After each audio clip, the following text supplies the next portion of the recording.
വരുന്ന പൊതു സെൻസസിനൊപ്പം ജാതി വിവരങ്ങൾ കൂടി ശേഖരിക്കാൻ കേന്ദ്രമന്ത്രിസഭാ തീരുമാനം. ഡൽഹിയിൽ ക്യാബിനറ്റ് തീരുമാനങ്ങൾ വിശദീകരിച്ച് കേന്ദ്രമന്ത്രി അശ്വിനി വൈഷ്ണവാണ് ഇക്കാര്യം അറിയിച്ചത്.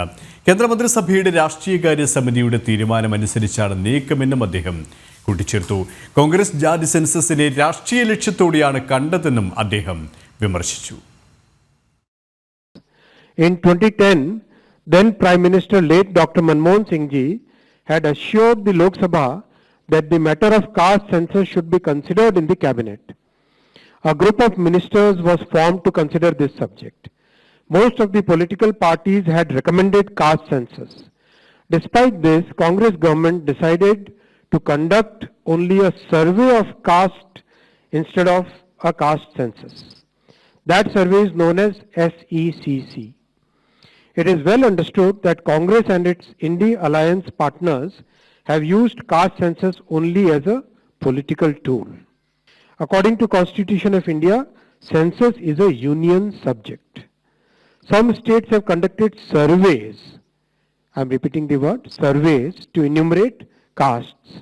Some states have done this well, while some others have conducted such surveys purely from a political angle in a non-transparent way.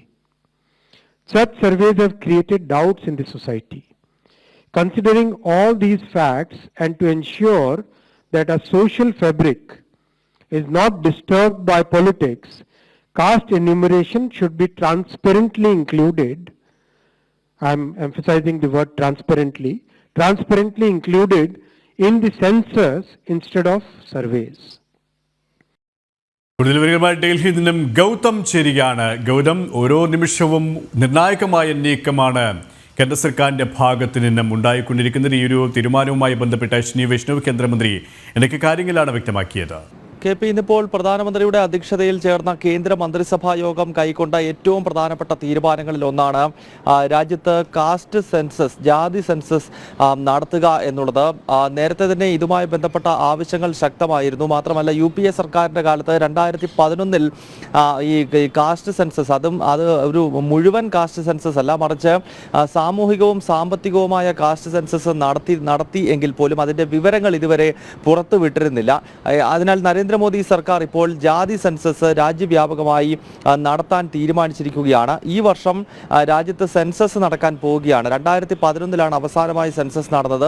പിന്നീട് 2021 നടക്കേണ്ടിയിരുന്നത്. പക്ഷേ നമുക്കറിയാം, ആ കാലഘട്ടം കോവിഡ് വലിയ തോതിൽ രാജ്യത്തും അതോടൊപ്പം തന്നെ ലോകത്തും വലിയ പ്രതിസന്ധികൾ സൃഷ്ടിച്ചു. അതിനാൽ ആ ഒരു ഈ സെൻസസ് സൈക്കിൾ തെറ്റിയതിൻ്റെ അടിസ്ഥാനപരമായ കാരണം കോവിഡാണ്. അതിനാൽ 2021 നടത്തേണ്ട സെൻസസ് ഇനിയും നടക്കാൻ പോകുന്നത് ഈ വർഷമാണ്. അടുത്ത വർഷം ആദ്യം അതിൻ്റെ റിപ്പോർട്ട് പുറത്തു വരും.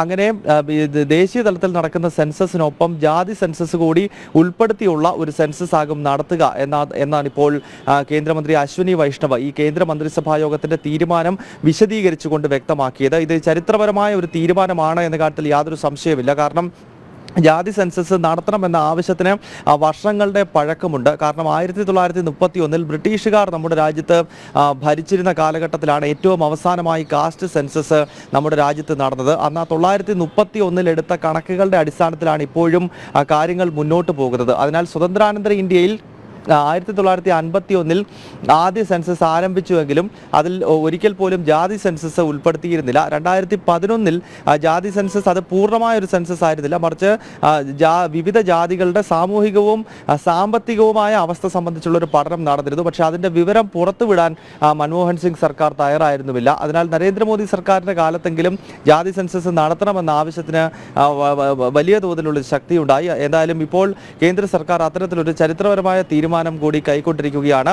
ഈ വർഷം ദേശീയ തലത്തിൽ നടക്കാൻ പോകുന്ന സെൻസസിനൊപ്പം ജാതി സെൻസസ് കൂടി നടത്തും എന്നാണ് ഇപ്പോൾ ഈ മന്ത്രിസഭാ തീരുമാനങ്ങൾ വിശദീകരിച്ചുകൊണ്ട് കേന്ദ്രമന്ത്രി അശ്വിനി വൈഷ്ണവ് വ്യക്തമാക്കിയിരിക്കുന്നത്.